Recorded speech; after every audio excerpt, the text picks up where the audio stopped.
ఇంకొక రూపంగా రావచ్చు. కానీ జనం అమ్ముడు పోయేంత కాలం, జనం చైతన్యం చచ్చిపోయినంత కాలం మన బతుకులకి ఇట్లనే పడైతే అని చెప్పదలుచుకున్నాను.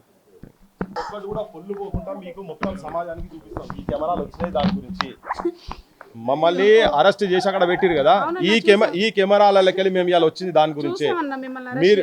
మీరు చూడండి, ఇవి ప్రతి అంశం మీరు మాట్లాడిన ప్రతి ముక్క తెలంగాణ కాదు, మానవత్వం ఉన్న ప్రతి ఇంటికి పోతుంది, ప్రతి ఇంటికి తీసుకుపోతాం. ఇది చిన్న పిల్లగాడన్న నా మనవాడు, ఆ ఇంట్లో ఉన్న బొమ్మలు, ఆ ఇల్లు సామాన్లు అసలు ఏమీ లేవు. నేను పోయి చూసుకుంటూ ఉత్త నేలమట్టం అయింది. నా ఇల్లు ఎక్కడుందో నాకు తెలియదు. అది నా పిల్లది, నాది, నా అన్నది, నా అక్కది. ఎవరిని అడిగినన్నా నేను పోయి మెల్లో తాళ్ళు పెట్టుకొని ఉన్నాయి అమ్మకొని కట్టుకుని ఇల్లు నేనేం చేయాలి అర్థం కాదు. నాకు మొగుడు లేడు, నాకు 2 పిల్లలు.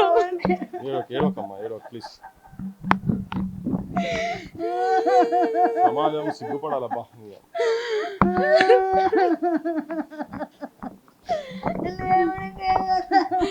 దీనికి 3 పిల్లలు.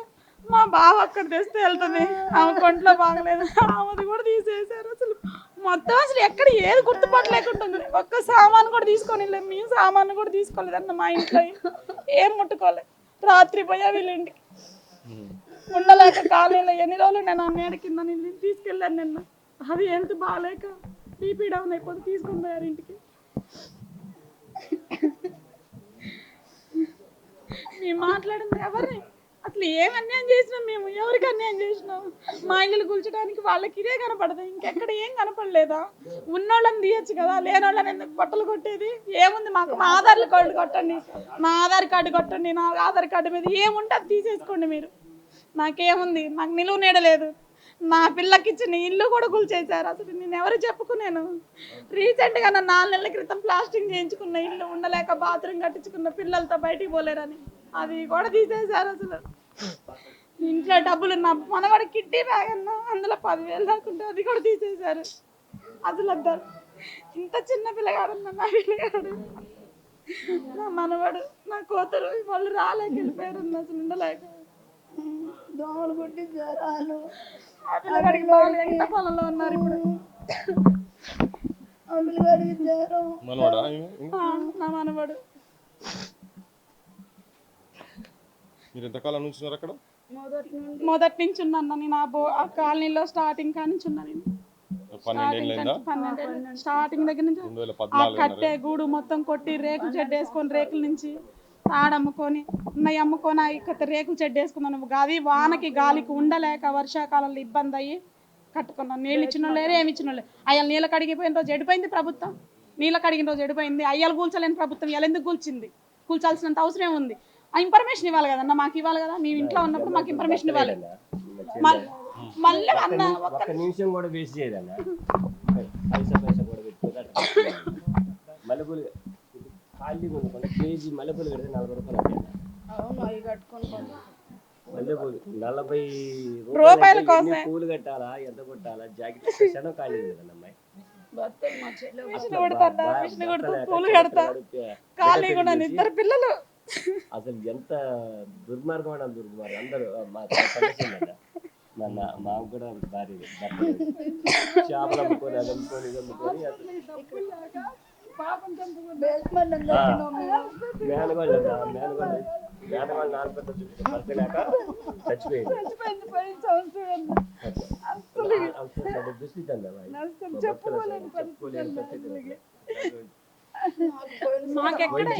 అసలు ఏ రకంగా న్యాయం జరుగుతారు ఈ ప్రభుత్వం? ఇంతమంది ఉసురు కొట్టుకుంటున్నారు వాళ్ళు, ఇంతమంది ఉసురు కొట్టుకుంటా ఊరికే పోదు. ఆడపిల్ల ఏడుపు అసలు ఊరికే పోదు. ఒక ఆడపిల్లని ఏడిపించిన ఏడుపు ఖచ్చితంగా తగిలిద్ది. ఇదివరకు తరతరాలు చూపించింది, ఇప్పుడు ఎమ్మటే చూపిస్తుంది.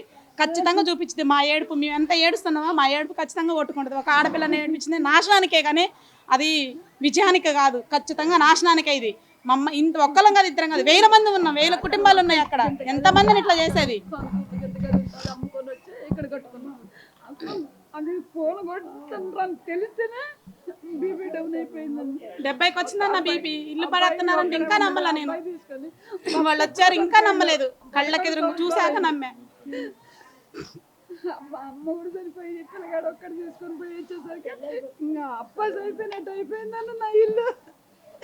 అసలు గుర్తులేదు మా ఇల్లు. అసలు అందరు ఒకే లైన్ లో ఉన్నాయి. మా పిల్లలకు ఉద్యోగాలు సాగు బతుకులు పోయి చేసుకుంటే తినేవాళ్ళం మేము. 10 నిమిషాలు టైం ఖాళీ అయితే ఎక్కడ నా టైం వేస్ట్ అయితే నా పిల్లగాళ్ళకి నేను పెట్టుకోలేను. పూలు కట్టడం, మిషన్ కుట్టడం, ఏ పనున్నా పోతన్నా. ఈ పని చేస్తా, ఈ పని చేయనని కాదు, ప్రతి ఒక్క పని చేసి రూపాయి దాచిపెట్టుకున్నా. అట్ట దాచిపెట్టుకొని 2 లక్షలు పెట్టి తాడు మెల్లగా మెల్ల తాడు కూడా అమ్ముకున్నాను లాస్ట్కి. ఇల్లు కట్టుకోవాలి, ఇల్లు ఉండాలి, నాకు సొంత ఇల్లు ఉండాలని కట్టుకున్నందుకే నా ఇల్లు అట్ట కూల్చేసారు. ఇంట్లో ఉన్న సామాన్లు కూడా తీసుకొని లేదన్న మమ్మల్ని. అసలు సామాన్లు కాదు, ఇంట్లో మొత్తం రేకులు, ఫారమెల్ట్ రేకులు అవి సప్పు తెచ్చేసా. ఇప్పుడు 5-6 లక్షలు అప్పు ఉంది. ఎవరు వీళ్ళు తెస్తారా? వీళ్ళు కడతారా? వీళ్ళు వచ్చి నాకు మిమ్మల్ని అడిగట్లేదు అంటే ఇల్లు కట్టుకున్నప్పుడు కళ్ళు మూసుకొని పోయి ఉన్నారా మీరు? ఎక్కడ కళ్ళు మూసుకున్నారు మీరంతా? అక్కడ ఇల్లు అమ్ముకోం కదా, గుడిసెలు వేసినప్పుడే మీకు ఆదర్శ లేదు. ఆ రోజు తీసైపోయారా? 10 ఏళ్ల తర్వాతకి ఎలా వచ్చి గవర్నమెంట్ ల్యాండ్ అనేది గతంలో తెలీదా? గతంలో ఇప్పుడు 10 ఏళ్ల మంచి ఉన్నప్పుడు గతంలో తెలీదా? అదే అన్ని ఇంత ప్రూఫ్ ఉంచుకొని కూడా మేము ఇంత ఉంచుకొని కూడా ఏం చేయలేని పరిస్థితి వచ్చారు. అసలు తీసేసే బదులు అక్కడే గుంటలు ఉన్నాయి, వీళ్ళని కూడా తీసిపెట్టేసి అల్ల వేస్తే పందిరేదిగా వీళ్ళకి, ప్రభుత్వానికి ప్రశాంతంగా ఉండేవాళ్ళకి. అసలు ప్రశ్నించే గొంతులు ఉండవు కదా. ఎవరు ప్రశ్నించితే వాళ్ళని తీసిపోయి జైల్లో పెడుతున్నారు, ఎవరు అడిగితే వాళ్ళని తీసిపోయి పోలీసులను పెడుతున్నారు. ఎవరు ఇంక ఇక్కడ? ఎవరు ఆదుకున్నది? ఎవరు ఇక్కడ? ఎవరు ఆదుకుంటారు మమ్మల్ని? ఏం ఆదుకుంటారు? ఇస్తామన్నారు, ఏమిస్తారు? కాదండి, మణిపూర్ దేశం పోయి ఆయన పోయి పలకరించిండు. అంత ఇల్లు తీసినప్పుడు ఆయన రావాలిగా. ఇప్పుడు ఏ ముఖ్యమంత్రులు, ఏ ఎమ్మెల్యేలు ఎవరు వస్తారు? తీసేదే ఆయన కదా. మరి అక్కడ పోయి పలకరించిండు ఆడ మణిపూర్ దేశానికి పోయి. ఇక్కడ కూడా పార్థనోళ్ళు ఉన్నాం, హిందూ ఉన్నది, క్రిస్టియన్ ఉన్నది, ముస్లిం అందరూ ఉన్నాం. మరి అక్కడ పలకరించిన యజమాని ఇక్కడ కూడా పలకరియాలిగా, చూడాలి కదా. సంపిన ఆయన సంతాప సభ పెట్టేందుకు అంటే ఊరికి మేలైంది. ఇప్పుడు గెలవాలి, మా దేశానికి మంచి కాంగ్రెస్ రావాలని మేము చేసినందుకు మాకే నీడ లేకుండా వేసారుగా ఓట్లు. కాళ్ళు పట్టుకున్నారుగా, కాళ్ళు పట్టుకొని ఓట్లు వేయించుకున్నారు, అడుక్కున్నారు, బిచ్చగాళ్ళలాగా అడుక్కొని ఇలా నెత్తిని ఇంతలా పెట్టారు, అందరికి ఇంతలా పెట్టారు. ఇది కూడా కాంగ్రెస్కి వేయాలి ఓటు, కాంగ్రెస్కి వేయాలని వేసావు. ఏం చేసిండు? క్రిస్టియన్ మణిపూర్ దేశాన్ని మంచి చేసిండు, మన దేశాన్ని కూడా మంచి చేస్తాడని ఇటు జైల్లో ఉన్నా. ఎవరు నువ్వా? 2 నెలలు జైలు ఉన్నావా? 2 నెలలు జైల్లో ఉన్నా. ఎందుకు?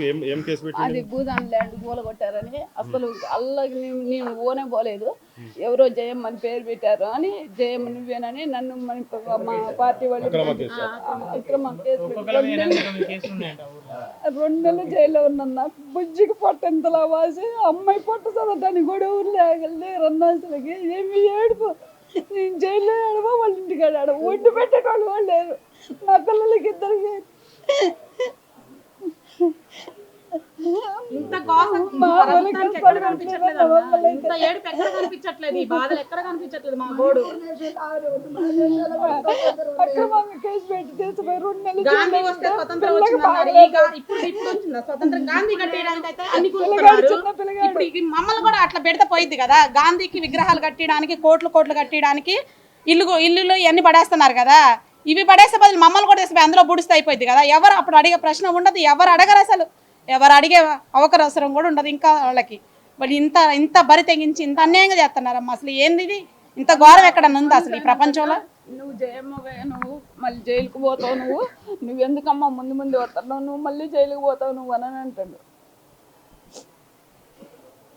నువ్వు మాట్లాడకాకు, మళ్ళీ జైలుకు పోతావు అంటే వేరే జయమ్మ కింద నన్ను పంపించారన్న. అసలు నేను ఎవరి దగ్గర డబ్బులు కట్టించుకున్నదాన్ని కాదు, నేను ఎవరు ఎక్కడన్నా అడగండి. అసలు ఆమె పేరు మీద ఆమె పోతే వేరే నన్ను పంపించి అక్రమంగా పంపించి జైల్లో పెట్టి ఎవరో జయమ్మంట ఆమెను తీసుకుపోతాం అది ఇదని పోలీసులు బెదిరించారు. మనం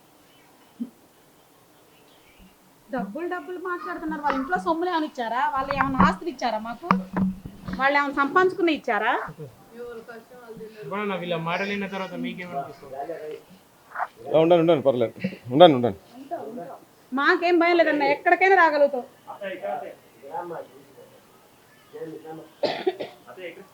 తెలంగాణ సమాజం మొత్తం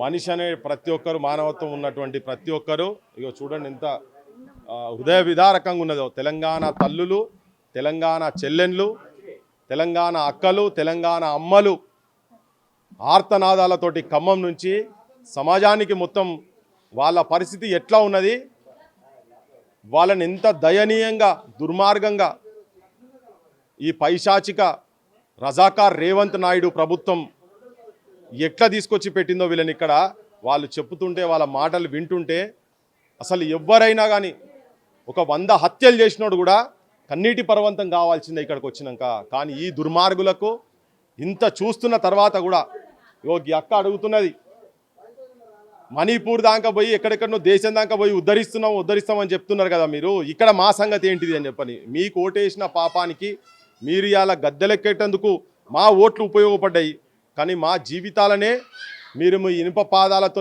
తొక్కి సర్వనాశనం చేస్తున్నారని చెప్తున్నారు కదా. ఎందుకు? పైసా కూడబెట్టుకున్నాగో పువ్వులు అల్లితే ఎంతమ్మా గంటకి ఎంత, ఒక కేజీ కనకాంబరాలు మల్లెపూలు అల్లితే 40 రూపాయలు వస్తాయట.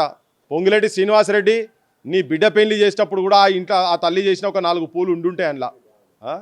నువ్వు పువ్వాడ అజయ్ ఆయన కూడా ఉన్నాడు కదా ఇలా. తుమ్మల నాగేశ్వరరావు నీ ఇళ్ళల్లో పెళ్ళిళ్ళైనా నీ వాకిట్ల తోరణానికైనా కానీ ఈ అక్క తెలంగాణ అక్క అల్లినటువంటి పువ్వులు అక్కడ ఉండి మీ బతుకులకు మీ జీవితాలకు పచ్చదనం చూపించేటువంటి పనులలో కూడా ఉన్నటువంటి తన ఇవాళ ఉండి నేను ఏం పాపం చేసినా, నేను ఏం తప్పు చేసినా, నేను ఎవరి ఇల్లు కొల్లగొట్టినా, ఎవరి కొంప కొల్లేరు చేసినా అని మాటలు మాట్లాడుతూ ఉన్నది. మా జీవితాల మీద, మా బతుకుల మీద.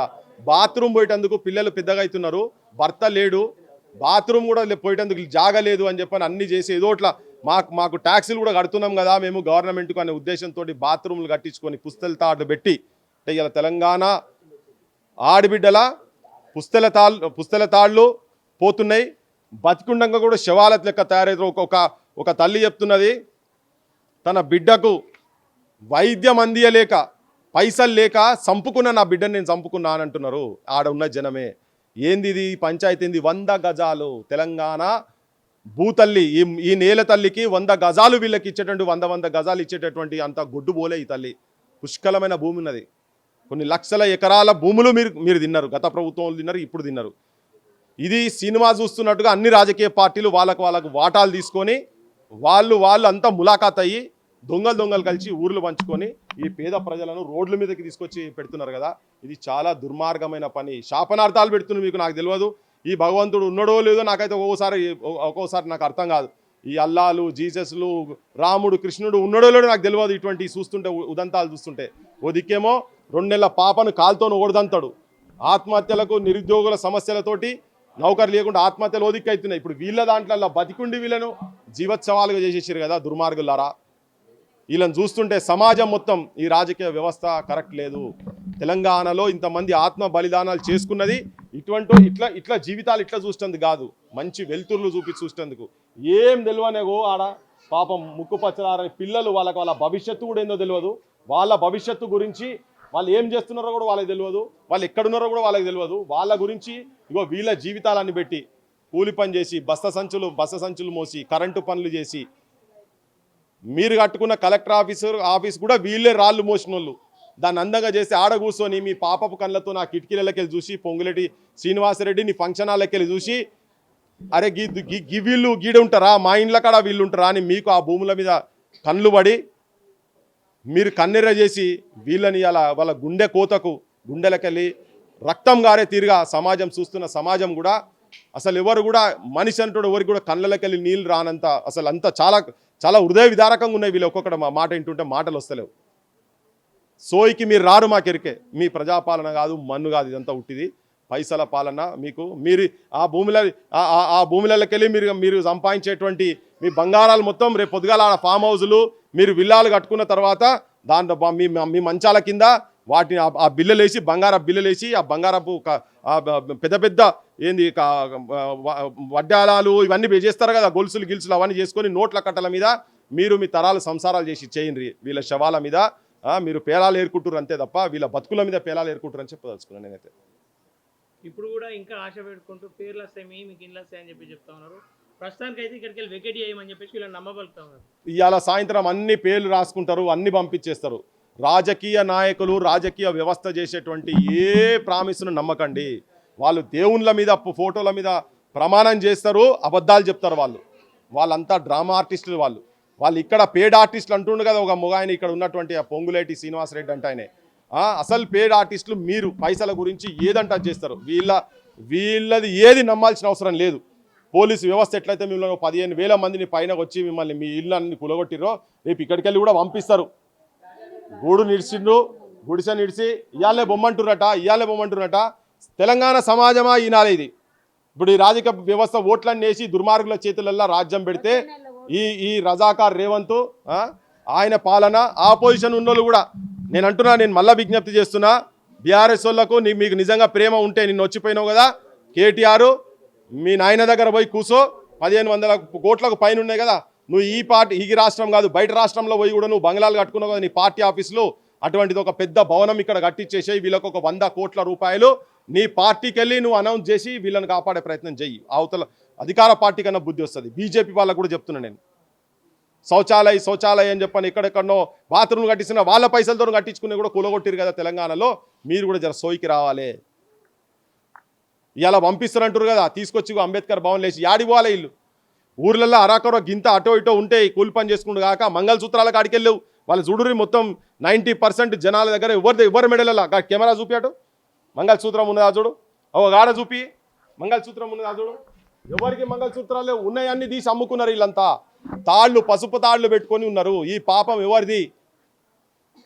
మీదే. ఎందుకంటే వాళ్ళు ఏదో ఒక కళతోటి ఒక చిన్న ఇల్లు కట్టుకున్నారు, అవన్నీ అమ్మి కుదోబెట్టి ఇల్లు కట్టుకున్నారు కదా, మంగళసూత్రాలు కూడా లేకుండా చేస్తున్నారు.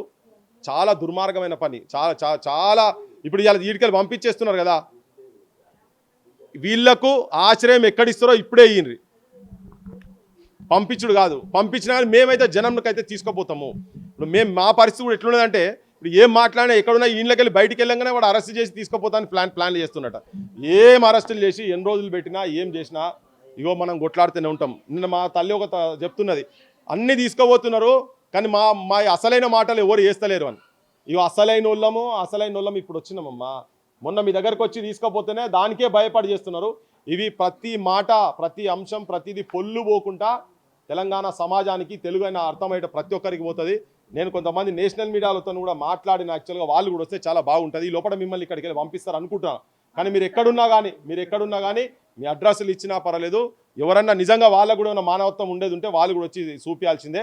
రేపు అవసరమైతే ఏ రాజకీయ పార్టీ ఎంపీ అయినా కానీ ఇది పార్లమెంట్లో ఈ సంబంధించినటువంటి అంశంను లేవనెత్తాలి. ఎందుకంటే ఇవి భూదాన్ భూములు కనుక భూదాన్ భూముల మీద కూడా కుటిల క్రూర నికృష్ట నీచ పైసల పిచాచులైన రాజకీయ నాయకులు ఉన్నారు కదా, రజాకార్ రేవంత్ నాయుడు గ్యాంగ్, అన్ని రాజకీయ పార్టీలకు సంబంధించిన గ్యాంగులు మొత్తం వీళ్ళు చేస్తున్నటువంటి ఆగడాలు పార్లమెంట్లో వినిపించాలి. దేశ ప్రజలకు కూడా తెలియాల్సిన అవసరం ఉంది.